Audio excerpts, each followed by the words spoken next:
Good morning internet. Yan. So, tatapos ko lang maligo, medyo inaantok pa ako dahil sobrang agang gumising ni Aba. Akala ko kung anong nangyari pero sabi niya is may lakad daw kami and kakain daw siya dun sa friend niya at yung friend niya is nagtitinda raw siya ng mga Drus food. Drus food ang sabi niya sa akin, and yan, paborito daw niya yung mga pagkain niya. So hindi ko alam kung anong mga pagkain doon. So samahan nyo kami, let's go.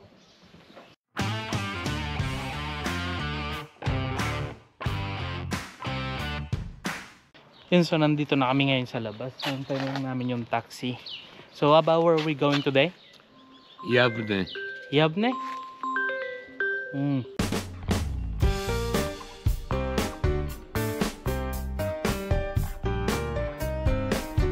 Yun, so sabi niya ba pupunta raw kami sa Yabne, and sinearch ko yung lugar. So nasa 35 kilometer, around 35 kilometer away po mula dito, and mga nasa 36 minutes na biyahe. So hindi nakakatuwa dahil I'm sure malaki yung babayaran niya sa taxi. So hindi pa ako nagda-drive dahil hindi pa niya nakukuha yung sasakyan niya. Pero wala tayong magagawa. Siya ang boss. So if you cannot beat him, join him.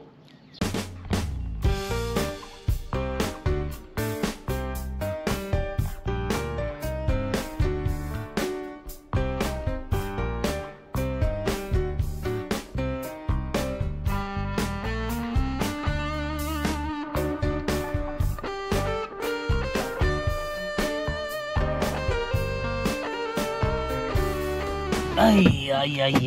So yun, nakarating na kami dito ni Aba. So after 1 million kilometer travel. After 1 million kilometer travel, andito na kami. So ang Yabne city siya, pero sobrang layo sa amin.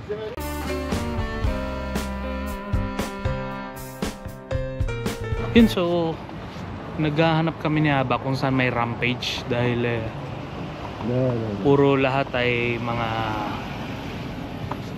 stairs. So hindi ko alam kung saan ang Rampage dito dahil it's my first time lang naman dito. Maybe here ba? Here. Yes.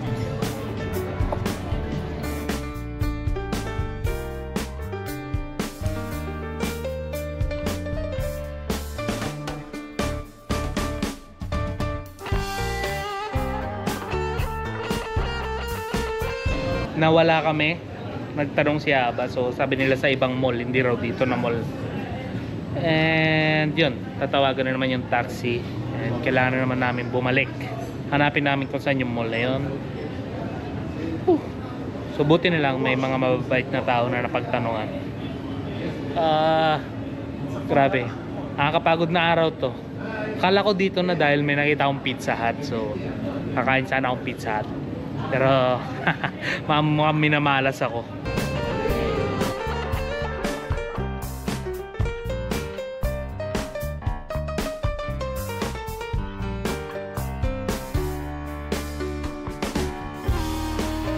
So nakarating din lang naman kami dito. Nahanap na namin yung pagkain na gusto niyang kainin. So friend niya kasi yung mga nagtitinda. So yan, gumastos siya ng napakalaki, napakalayong biyahe.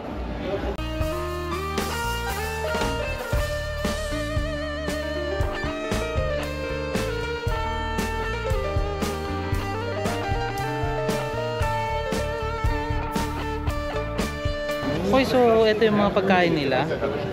And hindi ko gusto. Pero wala akong choice. So may pagkain sila dito na kahit kailan hindi ko natutunan kainin. Sinusubukan ko pero talagang hindi. So ang tawag nila dito ay so alay gefen. So kumakain ako ng buro, kumakain ako ng olive. Pero ito talagang pagkain na to ay hindi ko kaya. Kahit kailan. Ilang beses kong sinubukan, hindi talaga pumapasok. Nasang bunga nga akong inunguya ako pero ayaw pumasok. So ano siya, ang aligefen nila dito ay kanin na binalot sa aligefen? No, no, I don't. No, I can't.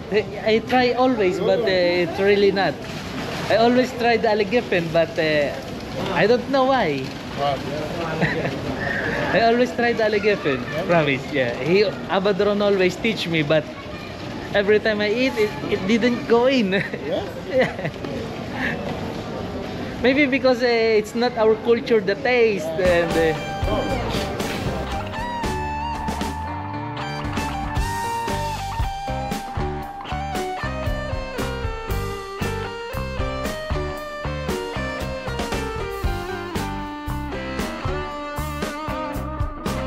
And so habang inaayos pa yung in-order na pagkain ko, dahil sa akin is Nutella, so ikot-ikot muna tayo dito. Kumakain lang naman si Aba dyan sa gilid, di naman yan mawawala.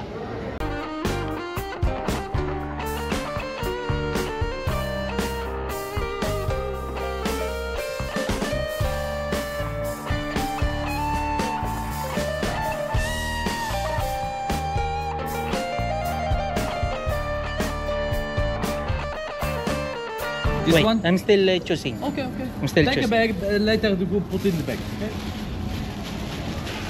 Yan, so binigyan ako dito. So nakakita ako dito ng strawberry. So bibili ako. 15 shekel lang siya. So mura na.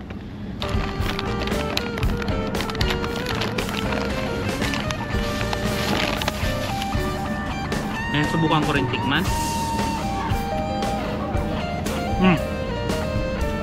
Sakto lang. Masarap. Ang sa magbabayad na ako. Hindi ko alam. 15 shekel lang naman to. Meron din silang dito mga tinda ng mga olive. Yeah. And mga kung ano-ano lang ng mga prutas.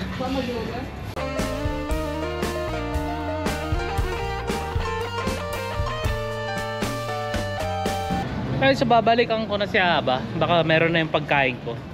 So, naghahanap ako dito kung saan mayroong McDonald's. Wala akong makikita. So sana may ganito dito dun sa village namin, sa Moshop. Napakaganda sana.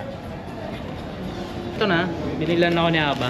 Yung pita tapos nilagyan ng Nutella sa loob. So ito lang yung nagustuhan ko kasi hindi ko talaga kayang kainin yung mga pagkain nila. So pinipilit ko talaga matuto para kainin yun, pero talagang ayaw pumasok. Kaya kanina ino-operan ako, hindi ko kinuha kasi sabi ko hindi ko talaga kaya. Mas magandang tanggihan mo na lang kaysa naman yung kainin mo tapos bigla mong iluluwa. Mas inappropriate.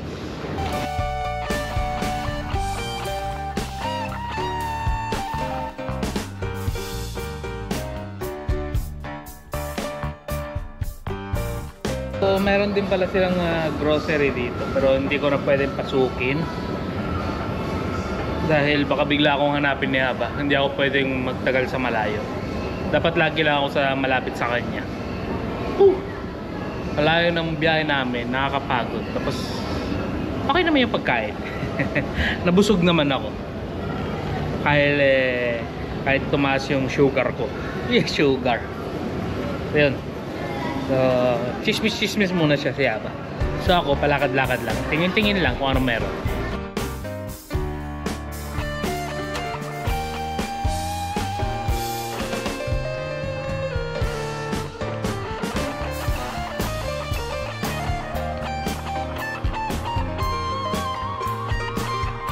Yan, so pauwi na kami ngayon. Daming nabili ni Aba. So isang supot. Ito siya.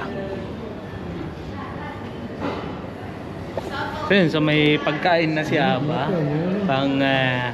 pang isang linggo. So siya lang uubos dyan kasi hindi naman ako kumakain ng ganyan. Siguro ang kakainin ko lang yung cabbage, pero yung mga pagkain na ayoko. Dahil hindi naman sa hindi siya masarap, pero talagang siguro nasa kultura na talaga nila yung lasa. Sa akin wala.